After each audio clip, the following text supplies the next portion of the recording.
ya. Penyuluhan gizi dari Kak Ayu. Kak Ayu Gizi itu orangnya yang di ujung yang cantik masih tinggalnya. Nanti kira-kira kalau dah kuliah selesai di sini mau kuliah jadi apa? Kerja, enggak kuliah? Enggak apa-apa. Yang penting kan tujuannya kerja kan baik juga, ya enggak sih? Kuliah juga baik, kerja juga baik. Yang penting jadi orang yang baik. Jadi anak soleh dan solehah, ya enggak Bang? Oke, kita mulai dengan membaca Bismillahirrahmanirrahim. Selanjutnya kita akan mulai dengan senam peregangan, oke? Senam peregangan ya. Semuanya ambil posisi dulu. Kita senam peregangan dulu. Remaja ini loh harus banyak-banyak. Ini banyak-banyak gerak, aktif gitu ya. Makan makanan yang bergizi seimbang, jangan terlalu diet ketat kalau masih remaja. Nah, nanti jadi kurus kering. Nah, kalau yang itu boleh diet sedikit belah-belah, gitu Bang. Makan protein banyak-banyak Bang, tapi gulanya dikurangi. Kita makan boba. Yuk kita sekarang senam. Mana ketua kelasnya ini ya? Ketua kelas ini biasanya hebat, dipilih yang hebat.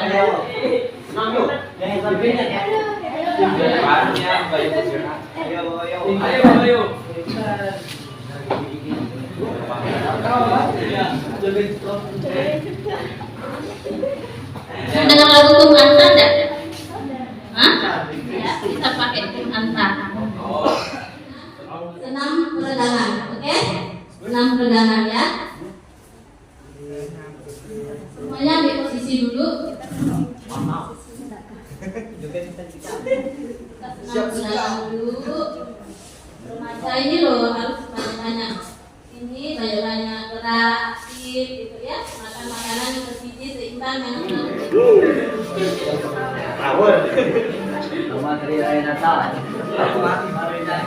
لأجاري قلدت ظاهر ما فيه فبدوت شخصا باخر كي أتفاخر وظننت أنا أني بذلك حزت غنى فوجدت أني خاسر فتلك مراحل لا لا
Oke, yang cantik terusnya. Kalau pola lampu, ya disebabkan oleh human immunodeficiency virus, makanya disebut HIV, human immunodeficiency virus. Ya, itu menyerang kekebalan tubuh. Oke, misalnya adalah sel darah putih. Bagaimana orang terinfeksi HIV? Dia seperti orang biasa, tidak nampak.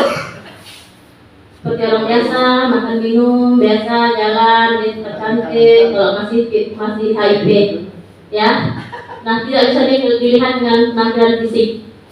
Jadi dia belum lemah, belum kurus, belum.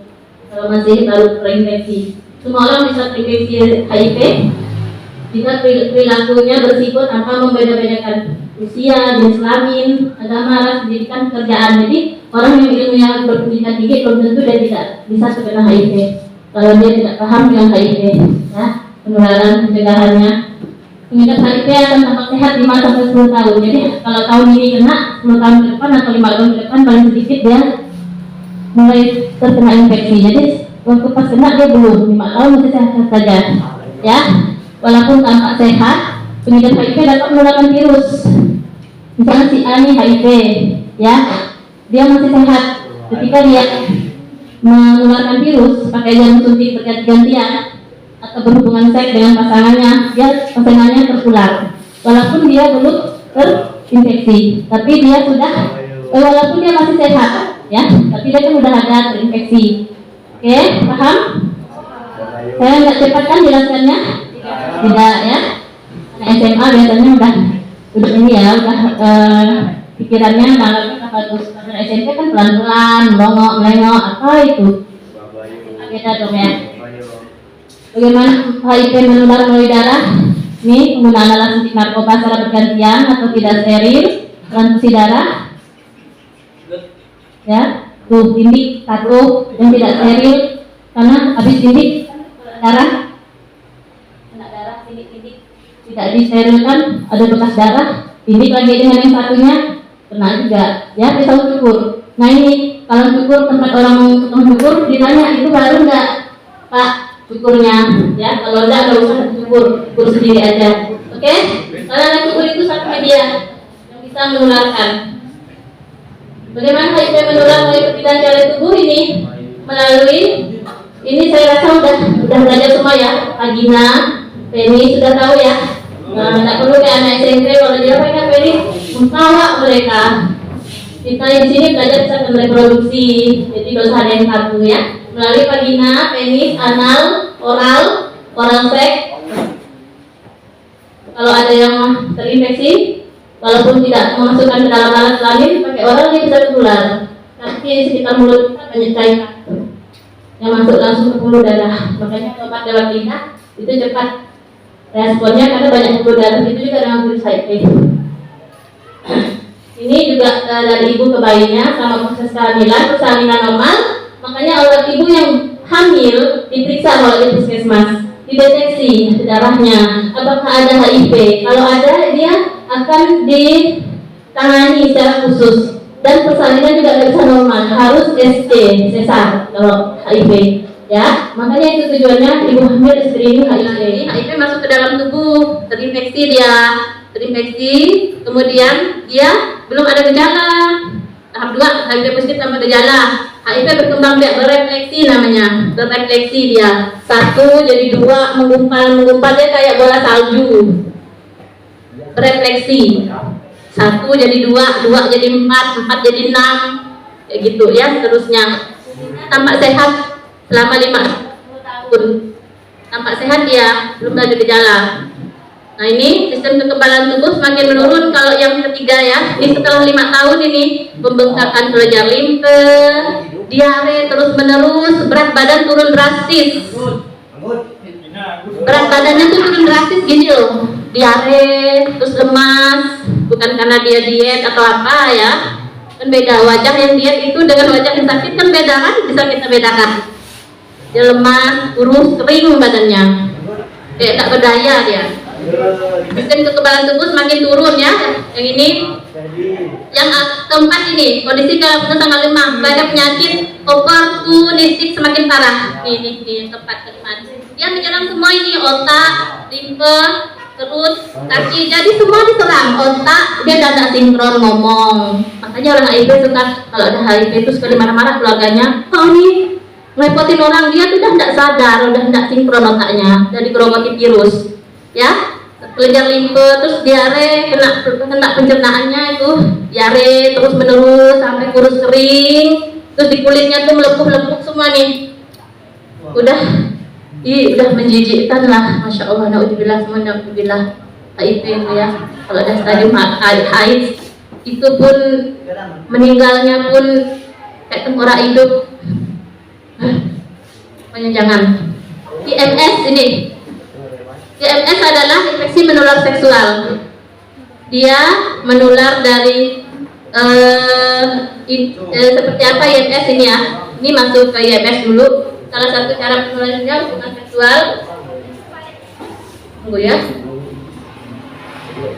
Ya ini IMS. HIV itu termasuk IMS. Nah ya maksudnya gini. IMS adalah penyakit menular seksual yang tadi disebut sifilis, herpes, kencing nanah. Pernah ada yang dengar atau ngalamin kencing nanah enggak? Enggak. Kalau ada atau temannya ada, ajak berobat ya ke poli PKPR dulu. Terus dituntaskan. Nanti asli kan cairan darah putih ada kuman HIV. Oke, perilaku bersiko ini yang dikenal dengan ABCDE. Oh itu pencegahan. Maaf, ini perilaku bersiko terinfeksi. Karena HIV tadi ada dalam cairan tubuh ya, karena HIV tadi ada dalam sel darah putih. Hubungan seks bisa menular lewat berganti-ganti pasang. Inilah maraknya remaja ini ya, maraknya pergaulan bebas. Jadi seks bebas adalah risiko yang bisa terjadi pada anak remaja ya. Makanya kami datang ke sini walaupun gantian ya, tidak semua kelas bisa kami datangi karena keterbatasan tenaga.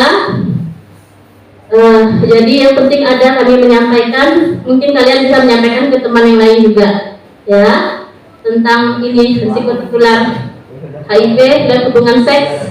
Makanya remaja tolong hindari seks bebas ya, hindari seks bebas. Banyak remaja sekarang ya miris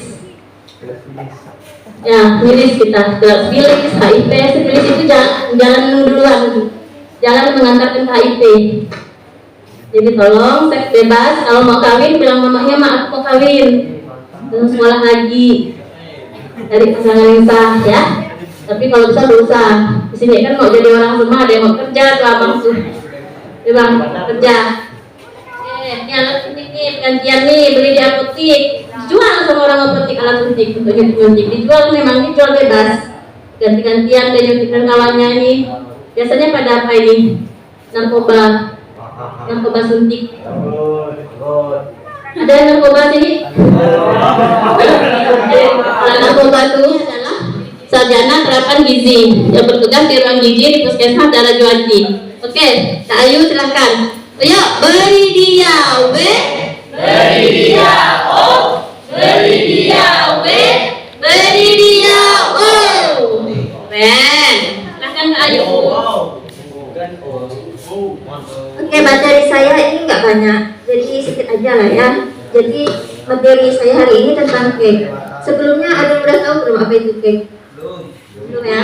Nah, jadi cake itu adalah kekurangan energi kronis. Biasanya juga disebabkan oleh protein, kurangnya protein. Nah, ini berlangsung secara menahun, agak sulit untuk diubah, ya. Nah, dampaknya apa? Dampaknya ini nanti untuk yang perempuan terutama ya, perempuan ini nanti kan akan menjadi seorang ibu kan ya. Nah, ketika dia mengalami PEG, itu nanti akan sulit masa proses persalinannya. Kemudian nanti bayinya akan BBLR. BBLR itu adalah berat badan bayi lahir yang rendah.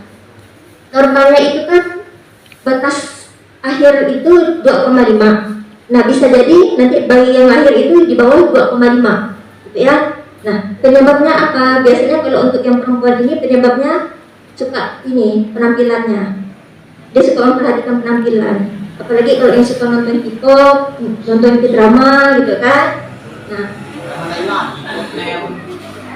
Nah, jadi begitu dia melihat idol dia yang model body goal, kemudian badannya langsing segala macam itu, dia terinspirasi.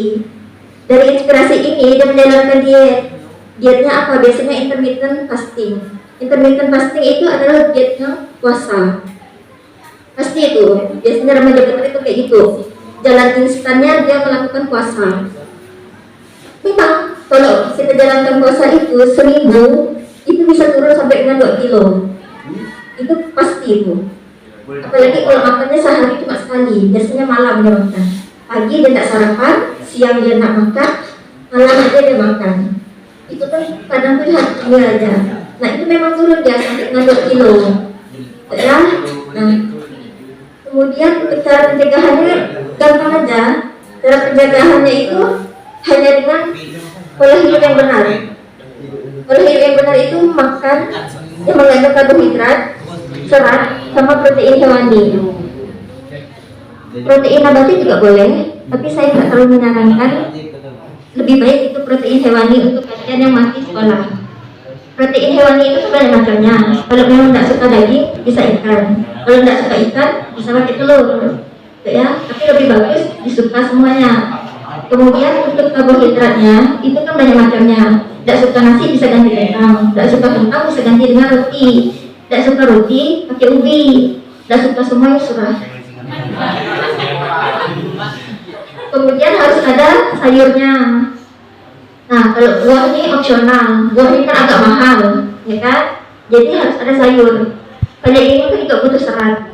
Jadi sisa makanan yang diolah ini yang di dalam usus itu nanti bisa dikeluarkan lewat serat, ya. Kemudian nanti akan ada pengecekan nila. Nah, pengecekan nila ini untuk menentukan kalian adiktif atau tidak. Kalau di bawah 23,5 itu dipastikan kalian PEG. Tapi kalau di atas dari itu berarti kalian aman, ya. Jadi mulai dari sekarang sebagai remaja putri mohon untuk diterapkan pola hidup sehat. Jangan dengan senam peregangan, oke? Senam peregangan ya. Semuanya ambil posisi dulu. Senam peregangan dulu. Remaja ini loh harus banyak-banyak. Ini banyak-banyak gerak, aktif, gitu ya. Makan makanan yang bergizi seimbang, jangan terlalu diet ketat kalau masih remaja.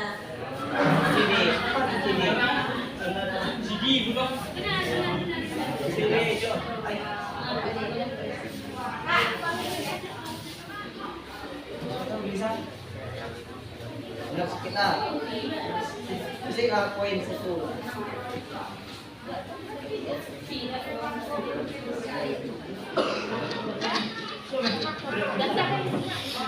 Saya dari sana belakang. Ada.